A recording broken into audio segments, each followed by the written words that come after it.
So it's another day of championship weeks in the books. Day 2 is in the books.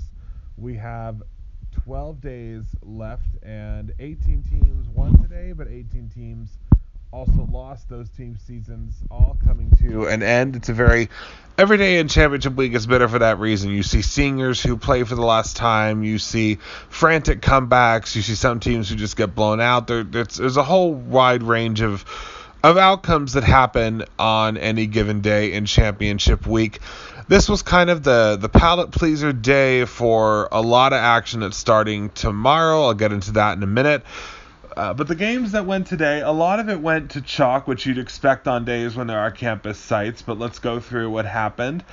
In the Atlantic Sun, Central Arkansas and Stetson played a game for the ages. It was back and forth. It was exciting. The Hatters had a 13-point lead over the Sugar Bears, but Central Arkansas rallied back thanks to sophomore, I believe his name was Connor Cooper, just going off from three-point land, hit numerous three-pointers down the stretch, including one with 9 seconds left. Then they fouled Stetson. Stetson went to the line, missed both free throws, and Central Arkansas survived. They will play 2 seed from the East, Jacksonville, on Thursday night at 7 p.m. The updated bracket is there for you to look at. I posted it.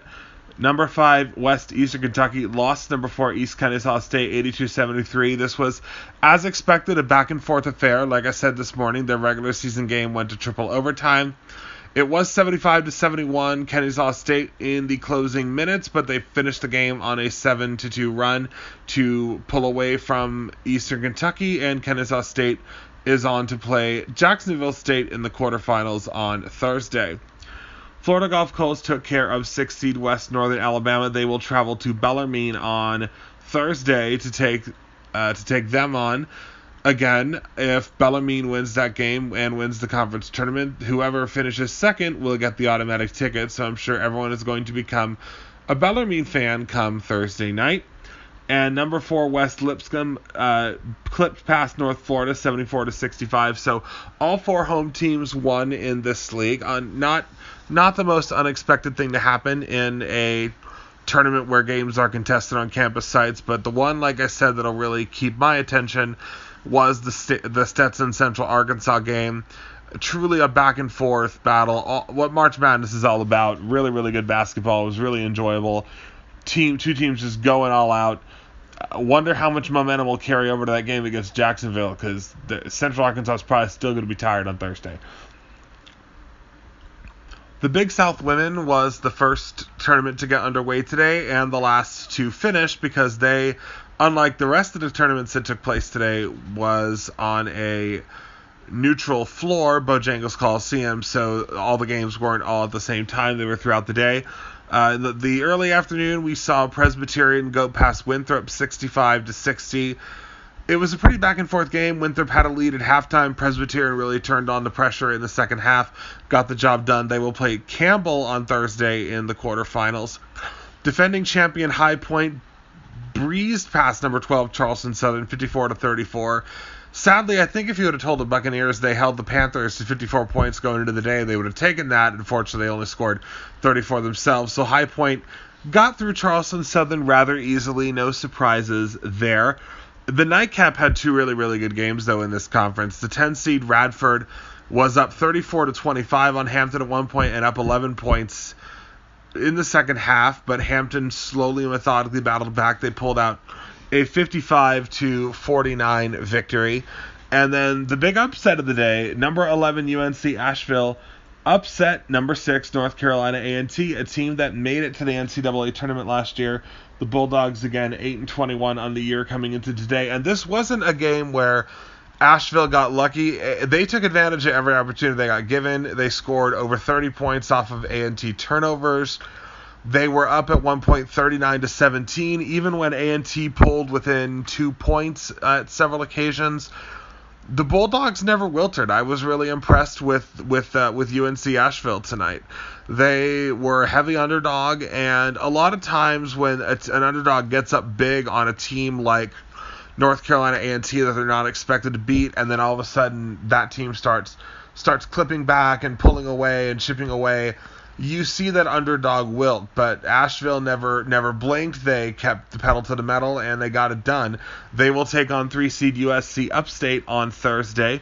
Hampton will take on Longwood. High Point will take on Gardner-Webb, who swept them in the regular season. So a lot of really good games coming up Thursday in that league. Again, they're not playing tomorrow. The men are, so I'll get into who's playing tomorrow in a moment. In the Horizon League on the men's side, there was one upset tonight. 10 seed Robert Morris surprisingly ousted 7 seed Youngstown State, and this was a surprise. 77-73 was the final.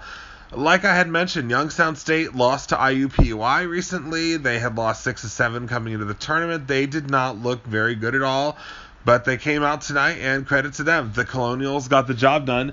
They are the lowest seed to advance. The rest of the bracket went to chalk. So Robert Morris will play Cleveland State in the quarterfinals on Thursday night. Oakland will play Wright State. Detroit Mercy will play Northern Kentucky, and UIC will travel to play Purdue-Fort Wayne. UIC, despite being on Milwaukee's campus, did not let that faze them. They won 80-69. They were in control throughout most of the game. Milwaukee threatened a couple of times, but for the most part, they had that one. Detroit Mercy won 79-62. That game was really never close. Green Bay got within 12 points a couple of times, but really Detroit Mercy made quick work of them. Oakland had a little bit of struggles with IUPUI. They were up by only 4 points with a few minutes to go in the game, but pulled away 69-58. So again, that is what happens. On the women's side, there were no upsets in the bracket. In fact, none of the games were even that close. Number 7 seed Oakland beat number 10 seed and defending tournament champion Wright State 54-45. That was the only game that was even within 10 points. These games, a lot of them were over before they began. Well, number 6 Milwaukee beat UIC 55-46. That game was a defensive struggle. I watched a lot of that one because it was later in the night, so a lot of the other games were over, and it was a struggle to score points. It was 22-22 midway through the third quarter, which is the kind of game that would have benefited a team like UIC that doesn't have a lot of offensive firepower and is just frankly not a very good team. However, Milwaukee did finish the deal and moves on to the quarterfinals, as does number 8 seed Robert Morris, who beat Purdue-Fort Wayne 70-56.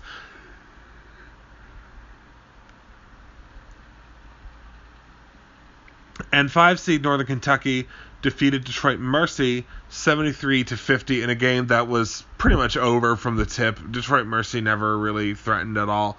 So that's chalk for Thursday, 8 versus 1, 7 versus 2 down the line. And last but not least on this recap, the Patriot League, the only league with a little bit of topsy-turviness tonight. Both lower seeds won. Number 9 Bucknell outlasted Lafayette 82-81 in an overtime thriller. It was a great back-and-forth game. Lafayette led by double digits in the first half. Bucknell wouldn't go away. Bucknell kept chipping at it. They come out with an 82-81 victory. They will play Colgate on Thursday in the quarterfinals. And in the other matchup, number 10 seed American proved me wrong. I said it's hard to beat a team 3 times in one season, and it is. But they did just that. They defeated Holy Cross 69-63. They have swept Holy Cross, and they have put Holy Cross this season into the record books. They will not play any longer in this iteration. So American will play 2 seed Navy. The 2 seed Navy did sweep American, but both games were close. So maybe American can reverse the curse on Navy. Obviously, as a Navy fan, I'll admit that I'm hoping not. So that is your Tuesday recap. Tomorrow, a lot of tournaments get underway. All of these tournaments that we talked about and watched today are off tomorrow. So the ACC women's basketball tournament begins tomorrow from Greensboro. That's always really, really exciting. You can catch all of those on the ACC network and the ESPN app. I will definitely be tuned into that. The Atlantic 10 women get their tournament underway. The Atlantic Sun women follow the men. They get theirs underway after the men got theirs underway today.